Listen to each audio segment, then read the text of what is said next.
প্রয়াত হলেন খোয়াইয়ের প্রাক্তন মন্ডল সভাপতি প্রফুল্ল চন্দ্র দাস। মৃত্যুকালে ওনার বয়স ছিল ৭৩ বছর। ২০১২ সাল থেকে ২০১৫ সাল পর্যন্ত বিজেপি খোয়াই মন্ডল সভাপতির দায়িত্ব পালন করেছেন।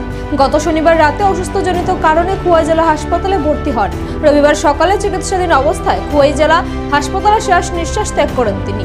পরবর্তী সময়ে খোয়াই জেলা হাসপাতাল থেকে মরদেহ খোয়াই মহাদেব টিলাস্থিত নিজ বাসভবনে নিয়ে যাওয়া হয়।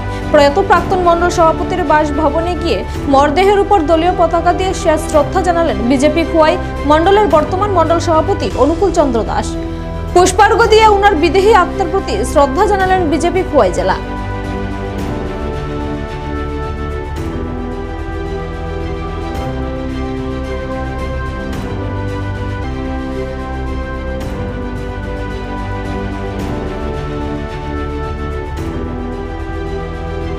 সবাইকে আজ সকাল ৯টায় আমাদের খোয়াই মণ্ডলের প্রাক্তন ভারতীয় জনতা পার্টির সভাপতি, যিনি ২০১২ থেকে ১৫ সাল অবধি এখানে মণ্ডল সভাপতি ছিলেন, স্বর্গীয় প্রফুল্ল দাস, উনি শেষ নিঃশ্বাস ত্যাগ করেছেন।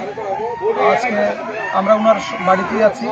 আমাদের মধ্যে উপস্থিত আছেন আমাদের জেলার সভাপতি শ্রী বিনয় দেববর্মা, আমাদের মধ্যে উপস্থিত আছেন আমাদের মণ্ডল সভাপতি অনুকূল দাস, আমাদের এসসি মোর্চার জেলার সাধারণ সম্পাদক রঞ্জন দাস সহ আমাদের এই এলাকার প্রধান, উপপ্রধান, আমাদের কার্যকর্তারা। ওনারা বাড়িতে এসে ওনারা পুষ্পার্ঘ্য অর্পণ করেছেন, পতাকা দিয়ে ওনাকে পতাকা দিয়েছেন এবং সবাই আমাদের আজকে বাড়িতে উপস্থিত এবং আমরা সবাই ওনার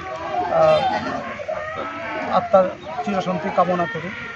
তো আমাদের মধ্যে আমাদের মণ্ডল সভাপতি এবং বিনোদা আছেন, ওনারাও কিছু বলবেন। আপনারা ইতিমধ্যে শুনেছেন আমাদের খোয়াইয়ের প্রাক্তন বিশিষ্ট আমাদের নেতৃত্ব, যিনি ১২ থেকে ১৫ পর্যন্ত খোয়াই মণ্ডলের সভাপতি ছিলেন। আজকে এমনি সম্পর্কগতভাবে আমাদের সাধারণ সম্পাদক খোয়াই জেলা কমিটির শ্রদ্ধেয় সমীর কুমার দাসের শ্বশুর মহাশয়, উনি শেষ নিঃশ্বাস ত্যাগ করেছেন। আমরা ওদেরকে শ্রদ্ধা জানিয়েছি ফুল দিয়ে, মালা দিয়ে। আমি ওনার আত্মার সদ্গতি কামনা করি এবং ওনাদের পরিবারের সুখ সন্তুষ্ট পরিবারের সাথে সমবেদনা আমরা জ্ঞাপন করি। স্বর্গীয় প্রফুল্ল দাস, আপনারা শুনেছেন যে উনি আমাদের দলের ২০১২ থেকে ১৫ পর্যন্ত মণ্ডল সভাপতি দায়িত্ব পালন করেছেন। উনি দীর্ঘদিন যাবৎ একটা রোগাক্রান্ত ছিলেন। উনি গতকালকে হঠাৎ আনুমানিক হাসপাতালে ভর্তি হন দুপুর ১০টার দিকে এবং আজ সকাল ৯টার দিকে উনি শেষ নিঃশ্বাস ত্যাগ করেন। আজকে আমরা সবাই ওনার বাড়িতে সমবেত হয়েছি ওনাকে শ্রদ্ধা জানানোর জন্য। আমরা সবাই দলীয় পতাকা এবং পুষ্পার্ঘ্যের মাধ্যমে ওনাকে শ্রদ্ধা জানিয়েছি এবং আজকে আমরা এখানে দাঁড়িয়ে ওনার বিধি আত্মার সদ্গতি